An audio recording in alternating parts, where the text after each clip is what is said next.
हर ख़वातीन सोचती हैं कि हमारी ज़िंदगी का मकसद सिर्फ़ खाना पकाना और घर को सँभालना है। हमारा मकसद ये नहीं बल्कि हम इस घर को सँभालने के साथ-साथ कमा भी सकती हैं। हम तो वो हैं जो अपने सलीके समझदारी से घर को मैनेज करती हैं। हम ख़वातीन ही तय करती हैं कि बजट कहाँ लगाना है, क्या ख़रीदना है, किस चीज़ की ज़रूरत है, किसकी नहीं। अस्सलाम वालेकुम, मैं यूट्यूब फैमिली हाज़िर अपनी एक नई रूटीन के साथ। तो आज की रूटीन में ना आप लोगों के साथ अपनी शॉपिंग शेयर करूँगी। कुछ मैंने बजट में रह के अपनी शॉपिंग की थी और मैं अपना बजट कैसे मैनेज करती हूँ, ट्रिक्स बताऊँगी और साथ में ना आप लोगों के साथ एक बहुत इन्फॉर्मेटिव जो है ना इन्फॉर्मेशन शेयर करूँगी। और इन्फॉर्मेशन इस टॉपिक पे है कि अगर आप कमाना चाहती हैं तो किस तरह घर में रह के ही आप कमा सकती हैं। कोई ज़रूरत नहीं है आपको बाहर जाके कमाने की या जॉब करने की, कुछ भी नहीं। आपका घर ही आपके लिए एक ज़बरदस्त किस्म की अर्निंग का ज़रिया बन सकता है। ये मैं आप लोगों के साथ शेयर इसलिए कर रही हूँ क्योंकि मेरा खुद का एक्सपीरियंस हो गया है और तब तक मैं आप लोगों के साथ कोई भी बात शेयर नहीं करती जब तक मुझे उस चीज़ का इल्म ना हो। आज से पहले मैंने कभी इस टॉपिक पे बात नहीं की कि आप कैसे घर में रह के कमा सकती हैं, क्योंकि मेरा कोई ऐसा सिस्टम नहीं था। लेकिन जैसे ही मेरा सिस्टम बना है तो सोचा आप लोगों को भी इस चीज़ के बारे में बताया जाए, क्योंकि आप भी मेरी बहनें हैं और आप भी मुझे सपोर्ट करने वाली हैं। और अगर आप मुझे सपोर्ट कर सकती हैं तो आपको कोई क्यों सपोर्ट नहीं करेगा। क्या आप बस समझती हैं कि घर के काम कर लिए, सारा दिन की रूटीन को सेट कर लिया, यही आपकी ज़िम्मेदारी है और जहाँ पे आपको ज़रूरत पड़े किसी चीज़ की और आपको किसी के आगे जाके हाथ फैलाना पड़े कि मुझे इस चीज़ की ज़रूरत है। कभी-कभी इंसान सोचता है ना कि मैं खुद अर्न करूँ, मैं खुद कमाऊँ। अल्हम्दुलिल्लाह कि मुझे ऐसा नहीं था कि मेरी कोई ज़रूरतें पूरी नहीं होती थी। अल्हम्दुलिल्लाह कि मेरे हस्बैंड बहुत अच्छे हैं, मेरी हर चीज़ का ख़्याल रखते हैं, मेरी हर घर की ज़रूरत का ख़्याल रखते हैं।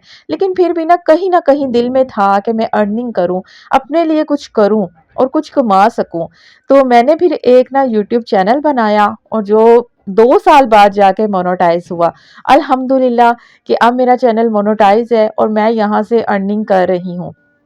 और सोचा कि बहुत सी ऐसी मेरी बहनें होंगी जो चाहती होंगी कि घर में रह के हम कुछ कमाएँ, तो क्या यूट्यूब से कमाई कर सकते हैं? तो बिल्कुल कर सकते हैं। स्टार्टिंग पे इतनी ज़्यादा अर्निंग नहीं होती, लेकिन आहिस्ता-आहिस्ता जैसे-जैसे आपके व्यूज़ ज़्यादा आते हैं, आपकी अर्निंग भी फिर मंथली हो जाती है।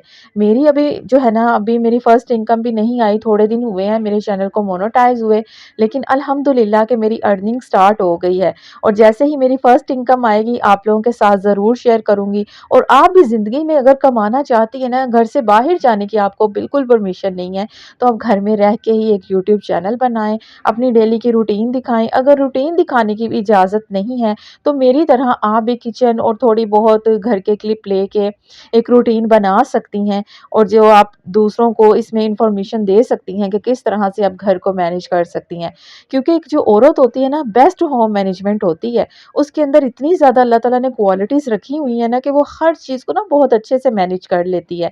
तो ये बात हो गई कि यूट्यूब पे आप पैसे बिल्कुल कमा सकते हैं। जब तक मेरा एक्सपीरियंस नहीं था, मैंने आप लोगों के साथ बिल्कुल शेयर नहीं किया। आज से पहले ना मुझे लगता था कि बस नहीं, यूट्यूब पे ना इंसान कामयाब नहीं हो सकता। वो कहते हैं ना, नाकामी तब तक ही नाकामी लगती है जब तक आप कामयाबी की पहली सीढ़ी पे कदम नहीं रखते। लेकिन आप जब कामयाबी की पहली सीढ़ी पर आ जाते हैं ना, तो फिर आपको आसान लगने लग जाता है। शुरू में सबको ही मुश्किल लगता है, मुझे भी लगता था कि बहुत मुश्किल है यूट्यूब को ग्रो करना, लेकिन ये पता ही नहीं चलता है कब अल्लाह ताला आप पे रहम कर देता है और कब आपकी मेहनत को कबूल कर लेता है। अगर आप में से किसी का भी चैनल है तो अपनी मेहनत को जारी रखें, कभी भी डिमोटिवेट ना हो कि व्यूज़ कम आ रहे हैं, पता नहीं व्यूज़ कब बढ़ेंगे, ये खुद ही बढ़ जाएँगे। मेरे साथ भी ऐसा हुआ था, सबके साथ होता है, तो इस बात की आप टेंशन ना लिया करें। अच्छा, कुछ मैंने ना किचन की शॉपिंग की थी। अच्छा, शॉपिंग की ना बहुत मज़े की स्टोरी है कि हस्बैंड ने ना मुझे पैसे दिए कि अपनी विंटर शॉपिंग कर लो। उसमें से ना मुझे कुछ बर्तन इतने ज़्यादा पसंद आए हुए थे ना, राइज़न स्टोर पे मैं जब गई थी ना लास्ट टाइम, तो मुझे वहाँ पे ना कुछ क्रॉकरी के ना बहुत प्यारे-प्यारे आर्टिकल थे। तो मैं ना वहाँ पे ना पसंद करके आई थी, लेकिन तब मेरा बजट नहीं था। तो हस्बैंड ने जब मुझे शॉपिंग के लिए पैसे दिए ना, तो मैंने सोचा क्यों ना एक सूट बस खरीदती हूँ, बाकी जो मेरी ज़रूरत की चीज़ें हैं ना, जैसे कि मेरी ख्वाहिशों की चीज़ें हैं, तो वो खरीद लें। कभी-कभी ना ज़रूरतों को इंसान को दबा के ना तो ख्वाहिशों की तरफ इंसान चला जाता है। तो ये कोई, मैं कहती हूँ, मैंने कोई इतनी फालतू सी भी ख्वाहिश नहीं रखी थी, है तो मेरे किचन की। और फिर सबसे ज़्यादा मुझे ज़रूरत जिन चीज़ों की पड़ती है, मेरी कोशिश होती है कि मैं उन चीज़ों के बारे में सोचूँ। तो ये चीज़ों की ना अक्सर मुझे वीडियोज़ में ना इन छोटे-छोटे बॉल्स की बहुत ज़्यादा ज़रूरत पड़ती थी, तो सोचा कि ना ये खरीद लेती हूँ। कपड़ों का क्या है, इंसान फिर बना लेता है, वो तो हम जितने बना लें, हम ख़वातीन का दिल नहीं भरता। एक ख़वातीन के हमारे 2 ही तो शौक होते हैं, किचन की चीज़ें खरीद लेना या फिर कपड़े, जूते। मेरे ख़्याल से हर औरत के साथ ही होता है। लेकिन जब हम प्लानिंग के साथ कोई भी चीज़ के बारे में प्लान करते हैं ना, तो फिर बहुत ईज़ी रहता है हमारे लिए। फिर हमें कोई इतनी ज़्यादा मुश्किल नहीं होती, जैसे कि मैंने एक प्लानिंग बनाई हुई थी कि मैंने जब दोबारा स्टोर पे जाना है तो चीज़ों को खरीदना है। अच्छा, क्रॉकरी आप देख लें, इतने प्यारे-प्यारे बर्तन हैं ना, ये 2 मैंने मग लिए थे 200 के और 2 ये बाउल लिए थे, ये भी 1-100 का था। और ये वाला जो बाउल था ना, ये 550 का मुझे मिला है, लेकिन इतना प्यारा है ना चीनी का। इसका कलर देखिए और इसकी शेप देखें कितनी प्यारी। अच्छा, ये शीन ऐप पे ना मैंने देखा था, तो वहाँ पे तो बहुत ज़्यादा एक्सपेंसिव था, लेकिन मुझे ये जहाँ से मैंने खरीदा है ना, तो बहुत सस्ता-सा मिल गया। और ये देखें, ये जो बॉल है ना, ये तकरीबन 350 का मुझे मिला था। चीनी का बना हुआ है। और ये जो पार्सल था ना, ये मैंने दराज से मंगवाए हैं कंटेनर। ये बेसिक ना मैंने अपने मसालों के लिए मंगवाए हैं, जो एक्स्ट्रा मसाले होते हैं ना, जो केबिन के अंदर पड़े होते हैं। तो मैंने ना किचन का ना मेकओवर करना है, जिसके लिए ना मैं चीज़ों को ना थोड़ा-सा जमा कर रही हूँ कि जब मैं अपने किचन को नई लुक दूँ ना, तो एक बहुत प्यारी-सी हर चीज़ मेरे किचन में ना नई-नई पड़ी रहे। मुझे किसी ने कहा कि आप भी अपने किचन का ना ये ना टूर दें कि आपका किचन कैसा है। यार, मेरा किचन बहुत छोटा-सा है और उसका मैं क्या ही टूर दूँ। जितना आप देखती हैं ना मेरे किचन में, तो इतनी सी ही शेल्फ इधर है और उधर जब मैं किचन में बर्तन वॉश कर रही होती हूँ, तो एक उस साइड पे शेल्फ है। तो इतना कोई हेवी किस्म का किचन नहीं है कि जिसका मैं टूर दूँ। तो जब मैं इधर खड़ी भी होती हूँ ना, बहुत मुश्किल से मैंने अपना जो है ट्राइपॉड भी रखा होता है कि इतनी कम स्पेस है इधर। तो ये ना मैंने मँगवाए हैं, इतने प्यारी क्वालिटीज़ के हैं ना, ये दराज़ पे 11-11 सेल लगी हुई थी।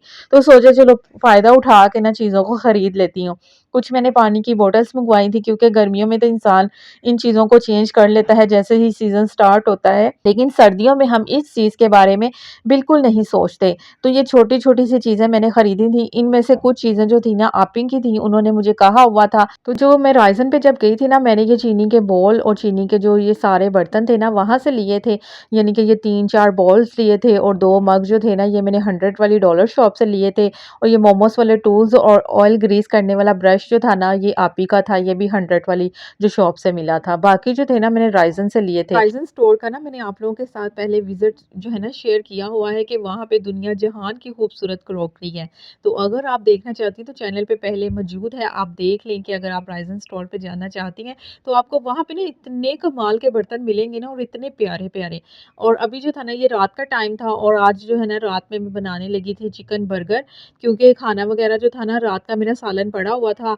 आजकल यही होता है कि ना सालन बच जाता है, क्योंकि रात को ना बस बच्चे कहते हैं कि मज़े का कुछ हमें मिल जाए, तो फिर सालन जो है ना वो बच जाता है। नेक्स्ट डे फिर मुझे दोपहर में आजकल ना मेरा यही बना हुआ है सिस्टम कि रात में कोई चस्के वाली चीज़ बन जाती है और दोपहर में बस वो जो रात वाला सालन कल का बचा होता है ना, वही फिर यूज़ हो रहा है। तो खाने की कोई इतनी रूटीन नहीं बन पा रही, जिसकी वज़ह से ना बस आपकी आप ही ना आजकल आप लोगों के साथ ना बस रेसिपीज़ शेयर कर रही होती है। आप भी कहते होंगे कि आप ही जो है ना रोज़-रोज़ अब रेसिपी शेयर करने लग गई हैं। तो आपके फ़ायदे के लिए ना फ़ायदा उठाएँ और अपने बच्चों के लिए मज़े-मज़े की चीज़ें बनाएँ। मौसम भी ठंडा है और इस मौसम में तो वैसे ही बहुत मज़ा आता है खाने खाने का। तो ये लो बजट सी रेसिपी इतनी ज़्यादा कोई महँगी भी नहीं है और साफ़-सुथरी है। आप जब घर में बनाती हैं, आपका प्यार होता है उसमें, आपकी मेहनत होती है और बस घर में को मैनेज करने में ना ज़्यादा पैसों की ज़रूरत नहीं होती। हमारी समझदारी, सलीका-मंदी हमें बहुत अच्छे से घर को मैनेज करना सिखा देती है। खुशी चीज़ों में नहीं होती, खुशी एहसास में होती है और वो एहसास तभी आता है जब आप अपने घर को अपने हाथों से प्यार से सँवारती हैं, सजाती हैं, मैनेज करती हैं। तो बस ये छोटी-छोटी जो आदतें होती हैं ना, हमें बहुत एक बेस्ट किस्म की होम मैनेजमेंट बना देती हैं। तो यहाँ पे ना ये देख लें, चिकन को मैंने जो है ना इसकी जो पैटी बना ली थी, चिकन पैटी, तो यहाँ पे इसकी जो रेसिपी थी ना आपने देख ली होगी कि चिकन के अंदर ना मैंने हरा धनिया, कुटा हुआ अदरक लहसुन का पेस्ट, साथ में हरी मिर्चों का पेस्ट, सूखा धनिया, गरम मसाला, बेसिक मसाले जो होते हैं वो डाल के मैंने इसकी ना पैटी बना ली थी। बाद में ऑयल के अंदर इनको जो है ना फ्राई कर लिया था और ये जल्दी से ही गल जाती है। मैंने ऊपर थोड़ी देर के ना स्टीमर रख दिया था कि उसको जो अच्छे से ना ये स्टीम होके ना अंदर से भी गल जाएँ। तो फ्लेम तेज़ नहीं करनी, नहीं तो ये बाहर से जल जाती हैं। चिकन की जो पैटी होती है ना बहुत जल्दी से पक जाती है, लेकिन अंदर से बाज़ दफ़ा क्योंकि मैंने मोटी बनाई है ना कि थोड़ी बड़ी-बड़ी बनाई है, तो अंदर से मैंने कहा कच्ची ना रहे, इसलिए ना मैंने ऊपर इसके ना लिड रख दी थी कि अच्छे से स्टीम हो जाए। तो यहाँ पे देख लें, साथ मैंने थोड़ी-सी ना वेजिस काट ली थी सैलेड के तौर पे कि चलो बच्चों को ना बंद के अंदर लगा दूँगी। और बर्गर वैसे भी जो है ना बच्चे शौक से खाते हैं ये चीज़ें, तो फिर मेरी कोशिश होती है जो बच्चे शौक से खाएँ, मैं वही बनाऊँ, वही रूटीन अपनी रखूँ। तो मैं तो ऐसे ही करती हूँ, फिर ज़्यादा मैं मेहनत नहीं करती कि खाना भी बना रही हूँ या फिर जी बच्चों के लिए ये अलहदा से भी कुछ बना रही हूँ, नहीं। मैंने एक रूल बनाया हुआ है कि अगर मैंने दोपहर में खाना बनाना है, तो दोपहर में ही बनना है। तो अगले रात में फिर वही हमारा सालन चलता है। लेकिन यही है कि 2-3 दिन से बस हमारी लापरवाही हो रही है, जिसकी वजह से रात को हम चस्के लगा लेते हैं और अगले दिन फिर हमें वही सालन खाना पड़ता है। तो अब जो है ना कल इंशाल्लाह कुछ ऐसा बना लूँगी जो मेरा रात में भी चले, बच्चों को मैंने खूब डाँटना है कि रात में भी यही खाएँ। तो ये बच्चों को आप लंच बॉक्स में भी दे सकती हैं। मेरी बहन ने किसी ने पूछा था कि आप भी और बच्चों की लंच बॉक्स की रेसिपी शेयर करें, तो आप अपने बच्चों को इस तरह से हेल्दी किस्म की जो है ना घर पे बर्गर बना के दे सकती हैं, जिसमें प्रोटीन भी है, विटामिन्स भी हैं, अंडा भी आ जाता है इसमें, चिकन भी आ जाता है, वेजिस भी आ जाते हैं। वैसे बच्चे ये कहाँ चीज़ें खाते हैं। लेकिन अगर आप इस तरह से अपनी समझदारी से, सलीके से बच्चों को देंगी, तो बच्चे खुश होके खा लेते हैं। बच्चों की जान होती है फ़ास्ट फ़ूड में, मेरे ख़्याल से तो जान ही होती है। लेकिन मेरी पूरी कोशिश होती है कि मैं घर पे ही बच्चों को बना के दूँ। तो इसी के साथ अगर मेरी आज की वीडियो आपको पसंद आई है, तो ज़रूर लाइक करें, शेयर करें। चैनल पे मेरे फर्स्ट टाइम है ना, तो चैनल को सब्सक्राइब करके ना अपनी आप ही के साथ जुड़ जाएँ। अगर आप भी अर्निंग करना चाहती हैं और आपके माइंड में ये था कि यूट्यूब से अर्निंग होती भी है या नहीं होती, तो होती है। अगर आप घर में रह के कुछ करना चाहती हैं, तो एक यूट्यूब चैनल बनाएँ और उससे अपनी अर्निंग स्टार्ट करें। स्टार्टिंग पे आपको बस टेंशन होगी कि व्यूज़ नहीं आते या थोड़े बहुत मसाइल्स होते हैं, हर किसी के साथ होते हैं, लेकिन कामयाबी एक दिन मिल ही जाती है। अल्हम्दुलिल्लाह कि अगर आपकी आप ही ये सब कुछ कर सकती है अपनी घर की रूटीन को मैनेज करने के साथ-साथ, तो आप क्यों नहीं? अभी के लिए अल्लाह हाफ़िज़।